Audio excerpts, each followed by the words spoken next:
Class 12 के last chapter training in sports के बारे में बात करेंगे। ट्रेनिंग इन स्पोर्ट्स के बारे में बात करने से पहले सबसे पहले एक टैलेंट के बारे में बात कर लेते हैं। एक क्वेश्चन अक्सर आता है टैलेंट आइडेंटिफिकेशन का, how to nurture a talent.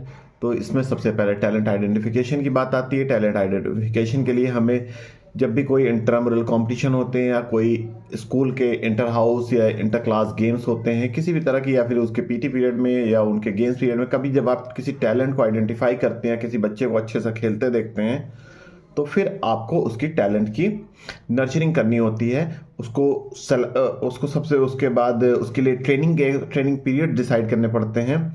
उसको आपको ध्यान देना होता है कि इसको अगर आपने टैलेंट आइडेंटिफिकेशन कर लिया है तो उसको एक प्रॉपर ट्रेनिंग मिले। उसके प्रॉपर ट्रेनिंग के बाद उसको डेवलपमेंट हो उसकी ट्रेनिंग में, उसकी ट्रेनिंग अगले स्टेज तक पहुंचे और उसके बाद वो टैलेंट जो है सिलेक्शन के लिए अवेलेबल हो। जो भी प्लेटफॉर्म है, अगर स्कूल लेवल पे है तो स्कूल से प्लेटफॉर्म पे वो सिलेक्शन के लिए अवेलेबल हो, रीजनल के लेवल पर हो, डिस्ट्रिक्ट के लेवल पे हो, स्टेट के लेवल पे हो और लास्ट में कंट्री के लिए भी अवेलेबल हो सके वो सिलेक्शन के लिए, उसे इस प्रोसीजर तक पहुंचाते हैं। इसके बाद बात आती है ट्रेनिंग साइकिल्स की। ट्रेनिंग साइकिल्स जो होती है 3 तरह की होती है, माइक्रो, मेजो और मैक्रो।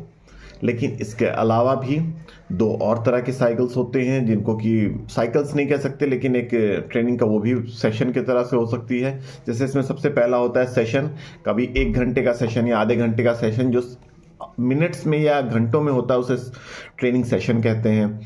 इसके बाद होती है माइक्रो सेशंस, आप कह सकते हैं माइक्रो साइकिल। माइक्रो साइकिल में क्या होता है कि नंबर ऑफ डेज की बात होती है।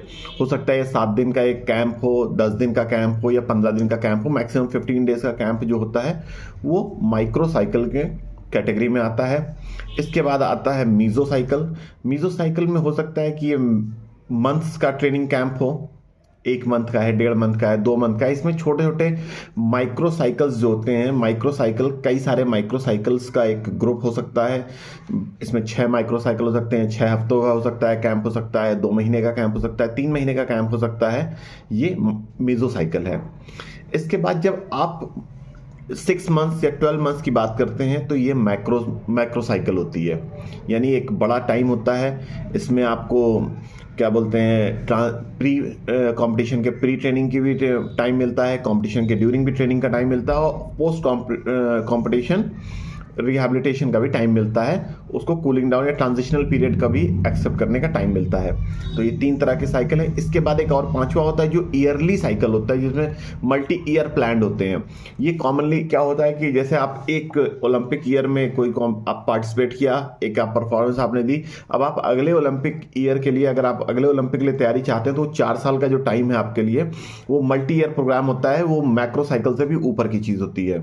तो आपको मल्टी ईयर प्रोग्राम और सेशन वाले 2 चीज़ें इसमें नई हैं, बाकी माइक्रो, मेजो और मैक्रो प्रॉपरली क्लियर है। इसके बाद नेक्स्ट इस चैप्टर में इसके स्ट्रेंथ का है, स्ट्रेंथ डेवलप करने का। इसमें एक और इंपॉर्टेंट चीज़ है आइसोमेट्रिक, आइसोकाइनेटिक एंड आइसोटोनिक। ये 2-3 चीज़ें हैं जो अक्सर लोगों को कंफ्यूज करती हैं, इसको ध्यान से समझ लें। सबसे पहला इसमें आइसोमेट्रिक है।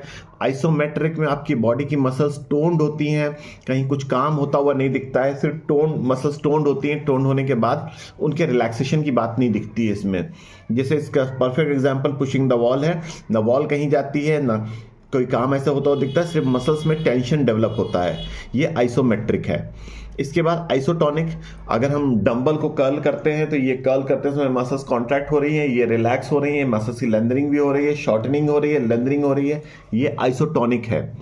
इसके बाद थर्ड है आइसोकाइनेटिक। इसमें आप मसल्स टोन्ड भी हो रही है, कॉन्ट्रैक्ट भी हो रही है, रिलैक्स भी हो रही है और इसके साथ साथ कुछ वर्क डन भी हो रहा है। जैसे साइकिलिंग आप करते हैं, साइकिलिंग करते हुए आप एक जगह से दूसरी जगह ट्रैवल भी आपने किया, काम भी हो गया। या स्विमिंग करते हैं, स्विमिंग करने में हम दूरियां कवर करते हैं, ये सब आइसोकाइनेटिक की कैटेगरी में है। इसके बाद है कुछ ट्रेनिंग मेथड्स हैं, जैसे कि continuous training method, fartlek training method, interval training method. इन सबको आपको डिफरेंस इसका आपको समझाएंगे इस वीडियो में। सबसे पहले बात करते हैं कंटिन्यूस ट्रेनिंग मेथड की। Continuous training method basically endurance develop करने के लिए किया जाता है।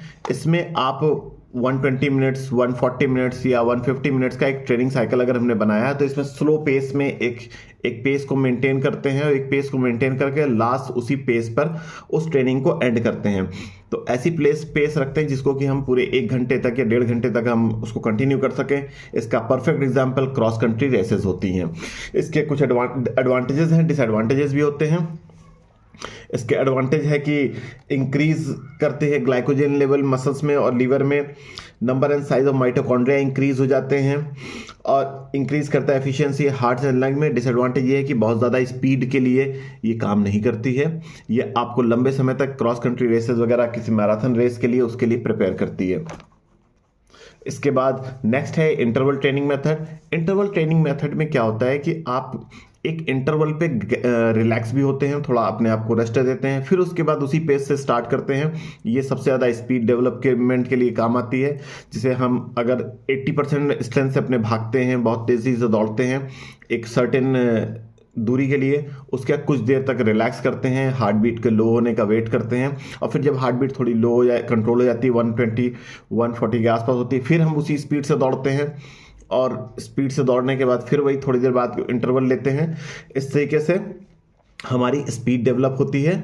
और इंटरवल ट्रेनिंग मेथड आपको इंटरवल के थोड़े थोड़े इंटरवल पे आपको रिलैक्स होने का भी टाइम देता है और मैक्सिमम स्पीड के साथ दौड़ने के लिए भी प्रेरित करता है। इसके एडवांटेजेस हैं कि ज़्यादा वर्कआउट होता है कम समय में, एक शॉर्टर ड्यूरेशन में आदमी बहुत ज़्यादा वर्कआउट कर लेता है। बेनिफिशियल है रेस्पिरेटरी और सर्कुलेटरी सिस्टम के लिए, दोनों के डेवलपमेंट में काम मदद होती है। इसके साथ डिसएडवांटेज है कभी कभी आपका जो टॉप परफॉर्मेंस है वो आपकी प्रैक्टिस के टाइम पे ही आपको मिल जाता है, कंपटीशन से पहले ही आपका टॉप परफॉर्मेंस आ जाता है और फिर कंपटीशन के टाइम पे कभी कभी ये परफॉर्मेंस हमारी मिस हो जाती है। इसके बाद है एक और सबसे ज़्यादा जो क्वेश्चंस आते हैं, फार्टलेग training method. Fartlek training method में आपको एक जर्मन